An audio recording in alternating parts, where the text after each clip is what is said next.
नमस्कार बच्चों। आज हम कक्षा 7 के बच्चों के लिए हिमालय की बेटियां पाठ का नाम है वो पढ़ेंगे। हिमालय के बारे में जानेंगे, समझेंगे कि वैसे भी हिमालय को हमारे देश का मुकुट कहा गया है।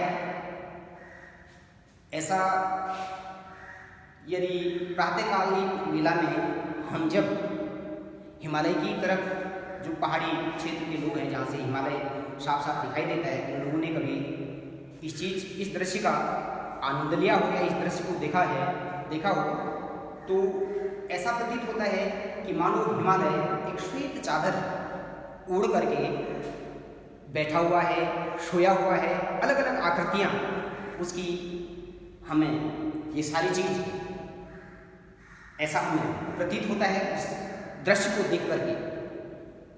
यही हिमालय के बारे में हम जानेंगे कि हिमालय में क्या क्या चीज़ें हैं और वह हमारे जीवन में उसकी कितनी बड़ी उपयोगिता है। यह हमारे जीवन में पूरे राष्ट्र स्तर से लेकर के सीमावर्ती जो और भी देश हैं उनको वो भी लाभान्वित होते हैं। अब इसके लेखक नागार्जुन जी हैं। अब हिमालय जो पाठ का सारांश मैंने तैयार किया हुआ है, मैं उसको उसी के शब्दों में पढ़ करके आपको सुनाऊंगा, उसे ध्यान से सुनेंगे। इसी वीडियो के आधार पर ये पाठ आपके ज़्यादा समझ में आ जाएगा और आधारित प्रश्न के उत्तर भी आप बखूबी दे पाएंगे। मैंने उन्हें दूर से देखा था, बड़ी गंभीर, शांत, अपने आप में खोई हुई सी लगती थी। संभ्रांत महिलाओं की भांति लगती थी, प्रतीत होती थी, जिनके प्रति मेरे दिल में आदर और जब मैं हिमालय के कंधे पर चढ़ा तो वे कुछ और रूप में सामने थी। मैं हैरान था कि यही दुबली पतली गंगा, यही यमुना, यही सतलज समतल मैदानों में उतरकर विशाल कैसे हो जाती हैं। इनका उछलना और कूदना ये इनके भाव थे। कहाँ ये भागी जा रही हैं? वह कौन सा लक्ष्य है जिसे इन्हें बेचैन कर रखा है? अपने पिता का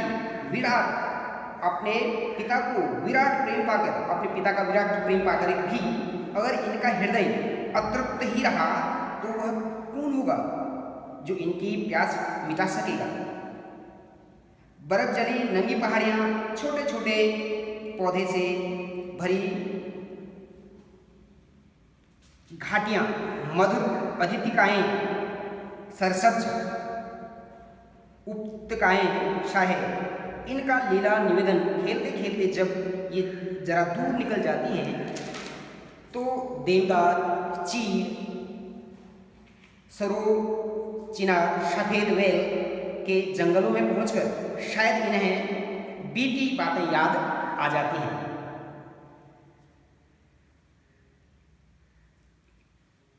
करने का मौका भी इनको मिल जाता होगा। हिमालय अपनी इन नटखट बेटियों के लिए कितना सिर धुनता होगा। सिंधु और ब्रह्मपुत्र जिनके नाम सुनते ही रावी, सतलज, ब्यास, चंबा, झेलम, काबुल, बुभाद्वा, कपिसा, गंगा, यमुना, सरयू, गंडक, कोसी आदि हिमालय की छोटी बड़ी सभी बेटियां आंखों के सामने नाचने लगती हैं। वास्तव में सिंधु और ब्रह्मपुत्र स्वयं कुछ नहीं है।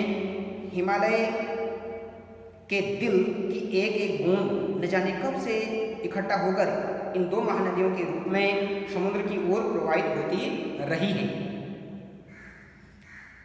जिन्होंने मैदान में ही इन नदियों को देखा होगा, उनके ख्याल में शायद ही यह बात आ सकेगी कि बूढ़े हिमालय की गोद में बच्चियां बनकर ये कैसे खेलती रहती हैं। कालिदास के विरही यक्ष ने अपने मेघदूत से कहा था, क्या कहा था? वेदवा नदी को प्रेम का प्रतिदान देते जाना, तुम्हारा यह पेशी तुम्हें पाकर अवश्य प्रसन्न होगी। काका कालेलकर ने नदियों को लोक माता कहा है, किंतु माता बनने से पहले यदि हमें इन्हें बेटियों के रूप में भी देख लें तो क्या हर्ज है। और थोड़ा आगे चलिए, इन्हीं में अगर हम पेशी की भावना करें तो कैसा रहेगा। ममता का एक और भी धारा है जिसे हम इसके साथ जोड़ सकते हैं। बहन का स्थान कितने कवियों ने इन नदियों को दिया है। एक दिन मेरी भी ऐसी भावना मेरे मन में उठी, मैंने उसे एक गुनगुनाते हुए प्रस्तुत किया। जय हो सतलज बहन तुम्हारी, लीला असरज बहन तुम्हारी, हुआ मुदित मन हटा कुमारी, जाऊं मैं तुम पर बलिहारी, तुम बेटी यह बाप हिमालय, चिंतित पर चुपचाप हिमालय, प्रकृति नटी के चित्रित पट पर अनुपम अद्भुत छाप हिमालय, जय हो सतलज बहन तुम्हारी।